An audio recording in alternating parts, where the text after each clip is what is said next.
जय हिंद प्यारे साथियों, मैं सूरज आप सभी का अग्निवीर फ्री एकेडमी में स्वागत करता हूं। सर आज किसी काम से बाहर गए हुए हैं तो इसलिए मैं आपकी क्लास लेके आऊंगा। चलिए देखते हैं, आज आपकी क्लास है प्रमुख झील और जलप्रपात। यहाँ से आपके क्वेश्चन परीक्षा में जरूर आएंगे। ये क्वेश्चन आप इसको नोट्स बनाते चलिएगा, यहाँ से क्वेश्चन आएंगे जरूर और आपको देखते चलिएगा। देखिए आइए हम देखते हैं क्लास को। पहला है उत्तराखंड। उत्तराखंड में हम देखेंगे उत्तराखंड में क्या है प्रमुख जलप्रपात, क्या क्या है उत्तराखंड में। प्रमुख झील, झील पहले शुरू हुआ है, प्रमुख जलप्रपात बाद में है। तो उत्तराखंड में कौन सी झील है? नैनीताल झील। नैनीताल कहाँ पे है? उत्तराखंड में। उत्तराखंड में कितनी झीलें हैं? जो प्रमुख प्रमुख झीलें आपके लिए लिखे गए हैं, बस बहुत ज्यादा फालतू की झीलें नहीं लिखी गई है, खास खास झीलें लिखी गई है जो कि बहुत ही जरूरी है। देखिए नैनीताल झील कहाँ पे है? उत्तराखंड में। राक्षसताल झील उत्तराखंड में, देवताल झील उत्तराखंड में, खुरपताल झील उत्तराखंड में। तो ये 4-5 झील जो है उत्तराखंड के लिए बहुत ही इंपॉर्टेंट है, बहुत जरूरी झील है जिसको आपको याद करना है। 2-3 बार आप इसको पढ़ लीजिएगा एक बार तो आपको याद हो जाएगा। चलिए नेक्स्ट देखते हैं आपके लिए जम्मू कश्मीर। जम्मू कश्मीर में कितनी झीलें हैं? तो जम्मू कश्मीर में बहुत ज्यादा इंपॉर्टेंट ये है बुलर झील, ये है। उसके बाद डल झील भी है और इसमें देखिए बैरीनाग झील, मानसब झील, शेषनाग झील, नागिन झील, अंतनाग झील। इसमें एक चीज देखिएगा आप, नाग नाग आ रहा है तो देखिए यहाँ पे नाग, यहाँ पे नाग, यहाँ पे नागिन और ये अंतनाग। तो नाग से एक आप पॉइंट लगा सकते हैं कि जहां पे नाग आएगा अधिकतर जम्मू कश्मीर की झील होगी। तो ये चीज आप याद रखिएगा। इसमें से 2 झीलें आपको याद करनी है, बुलर झील और डल झील, जो कि बहुत जरूरी है। इस ये याद कर लीजिए। उसके बाद नाग जो आ रहा है जान जाइएगा कि जम्मू कश्मीर में, इतना याद रखिएगा। तो ये आपका याद हो जाएगा एक जम्मू कश्मीर में कौन सी झील है। नेक्स्ट आपका क्या है? राजस्थान। राजस्थान में आइए देखते हैं हम लोग कौन कौन सी झील है। राजस्थान एक है संभर झील राजस्थान में, और दूसरी राजसमंद झील। ये दोनों झील भी बहुत कई बार ये परीक्षा में आ चुकी है। ये झील जयसमंद झील, पिछौला झील, फतेह सागर झील, डीडीवाना झील, ये 5-6 झीलें आपकी राजस्थान में स्थित हैं। इन सब झीलों को आप देखते जाइएगा एक बार ध्यान से। नेक्स्ट आपके क्या है? गुजरात। गुजरात में क्या है? एक नल सरोवर झील है। गुजरात में एक ही नल सरोवर झील है जो कि गुजरात में, ये आप याद रखिएगा। यहाँ से आपको एक झील याद करनी है जो कि गुजरात में है, नल सरोवर झील। ये याद हो जाएगा, गुजरात आपका हो गया। फिर देखिएगा आंध्र प्रदेश। आंध्र प्रदेश में है कोलेरू झील। कोलेरू झील आंध्र प्रदेश में है। तो और झीलें, लेकिन ये आप खास खास आपकी झीलें लिखी गई, बस जो आपके परीक्षा के सिलेबस में है, जो बहुत ज्यादा डीप नहीं जाना है, बस उतना ही जितना आपकी परीक्षा में आएगा उतना ही यहाँ पे दिया हुआ है। नेक्स्ट आपका क्या है? तेलंगाना में। तेलंगाना में देखिएगा कौन सी झील से? हुसैन सागर झील। तेलंगाना के भी एक झील है जो कि हुसैन सागर झील है। महाराष्ट्र में लोनार झील। महाराष्ट्र में लोनार झील कहाँ पे है? महाराष्ट्र में है। गोंडवाना झील, सलीम अली सरोवर। सलीम अली सरोवर महाराष्ट्र में। यहाँ से महाराष्ट्र से 3 झीलें हैं। झीलों को एक बार आप देखते जाइए, 2-3 बार आप लोगों को रटना है, देखना है, पढ़ना है, उसके बाद परीक्षा में एक बार देखना है। जब आने लगे बस आपको झीलें याद हो जाएंगी, बहुत ज्यादा झीलें हैं नहीं। देखिएगा असम में आइए देखते हैं हम लोग कौन सी झीलें हैं। तो असम, असम में क्या है? दीपोर बिन झील और एक है सोन बिन झील। बस दीपोर झील, सोन बिन झील, जो कि असम में स्थित है। यहाँ से 2 हैं। हरियाणा में कौन सी है? सूरत कुंड एक झील है, इसको भी आप याद रखिएगा। पंजाब में हरिके झील और रोपड़ झील, 2 झील है पंजाब में हमारी, एक हरके झील, एक रोपड़ झील पंजाब में। लद्दाख में देख लीजिएगा पेंगोंग सी झील। पेंगोंग सी झील एक लद्दाख में है। यहाँ पे 3 इडियट की रिकॉर्डिंग हुई थी पेंगोंग झील में।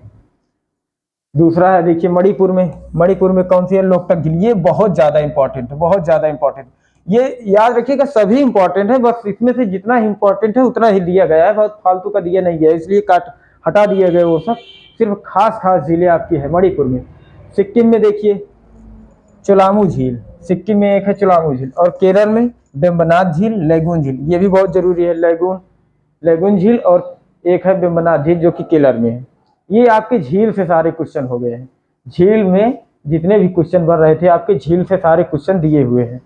इतना आप एक बार देखते जाइएगा, आप लोगों को याद हो जाएगा। बहुत ज़्यादा पढ़ने की जरूरत नहीं है आपकी, बस परीक्षा में सिर्फ इतने यहाँ से क्वेश्चन जरूर फंस जाएंगे, एक दो जरूर फंस जाएंगे। झील से आपके क्वेश्चन हर एक अभी तक जितना भी देखा गया है आपके सिलेबस में झील से क्वेश्चन आते ही रहते हैं। चलिए हम नेक्स्ट देखते हैं आप लोगों का। अब आ जाइए हम लोग देखते हैं भारत के प्रमुख जलप्रपात की सूची। हमारे भारत में कितने जलप्रपात कितने हैं प्रमुख उन्हें हम देखते हैं। भारत के प्रमुख जलप्रपात, इसमें से आपके बहुत से जलप्रपात ऐसे हैं जो आपको नहीं पढ़ना है, बस हम आपको वो मार्क करके बता दे रहे हैं कौन कौन सा है। देखिएगा, ये आप एक याद रख लीजिएगा, चुलैया जलप्रपात जो कि चंबल नदी पे है कहाँ पे? राजस्थान में। राज्य भी याद रखिएगा क्योंकि कभी कभी जैसे पूछ लेता है जोग गरसोप्पा जलप्रपात कहाँ पे है, किस राज्य में है? कर्नाटक में है। और जब नदी पूछेगा शरावती, तो आपको दोनों याद करके रखना है। जबकि आपसे नदी अगर पूछता है तो आपको नदी बता देनी है, और राज्य पूछता है तो आपको राज्य बता देना है। यहाँ से दोनों चीज बन जाएगा। एक ही क्वेश्चन के वो दो पूछ सकता है, कभी आपसे नदी पूछेगा तो कभी राज्य पूछेगा, इसलिए दोनों भी दिया हुआ है एक साथ में। आपको ऐसे एक सीक्वेंस में, ऐसे सीरियल में पढ़ते जाना है, वो आपको याद हो जाएगा। चलिए देखते हैं दूसरा, जोग एक अलग है, गरसोप्पा अलग। ये जोग गरसोप्पा जलप्रपात कहाँ पे है? शरावती नदी पे है, कर्नाटक राज्य में है। एक एक है, यहाँ से याद करिएगा। और शिवसमुद्रम कावेरी नदी कर्नाटक राज्य में है। और एक गोकक जलप्रपात और मेकेदातु जलप्रपात, कावेरी नदी घाट प्रभाव, ये कर्नाटक में है। तो ये तीनों आप एक स्थान पे भी लिख के याद कर सकते हैं कि इतने सारे कर्नाटक में हैं। ये सब कर्नाटक में है, और किस किस नदी पे है ये आपको दिया हुआ है। ये आपको नहीं पढ़ना है, ये बहुत ज्यादा नहीं है। ये है एक होगेनकल जलप्रपात कावेरी नदी पे है, तमिलनाडु पे। देखिएगा, जो आपको हम एक चीज बता दें, जो शब्द काफी कठिन है वो अधिकतर आप याद रखिएगा तमिलनाडु और कर्नाटक यहीं से रहते हैं। जैसे ये देख लीजिएगा, और ये एक देख लीजिएगा वट्टापराई जलप्रपात तमिलनाडु पे। तो फिलहाल ये बहुत ज्यादा जरूरत नहीं है। ये एक है, ये आता है कभी कभी, कावेरी नदी पे है तमिलनाडु में। और आपका देखिएगा, ये भी आपका बहुत ज्यादा जरूरत नहीं है, ये चीज का ये भी नहीं है, ये बहुत ज्यादा नहीं। चित्रकूट जलप्रपात, ये चित्रकूट जलप्रपात इंद्रावती नदी छत्तीसगढ़ में है। तीरथगढ़, ये याद कर लीजिएगा, तीरथगढ़ जलप्रपात मनुंग बहार नदी छत्तीसगढ़ में। एक और देखिए, हम लोग आगे देखते हैं, ये भी बहुत ज्यादा जरूरी नहीं है। ये है एक हंडूर जलप्रपात, स्वर्ण रेखा नदी झारखंड। धुआंधार जलप्रपात, ये बहुत इंपॉर्टेंट है, ये भी बहुत आता है। धुआंधार जलप्रपात नर्मदा नदी पे है, मध्य प्रदेश में है। इसमें से आपके खास पॉइंट कर दिए गए हैं, वही आपकी परीक्षा में आएंगे। और बहुत ज्यादा आपको डीपली जाने की जरूरत नहीं है, क्योंकि वहां से इतने ज्यादा क्वेश्चन आएंगे नहीं।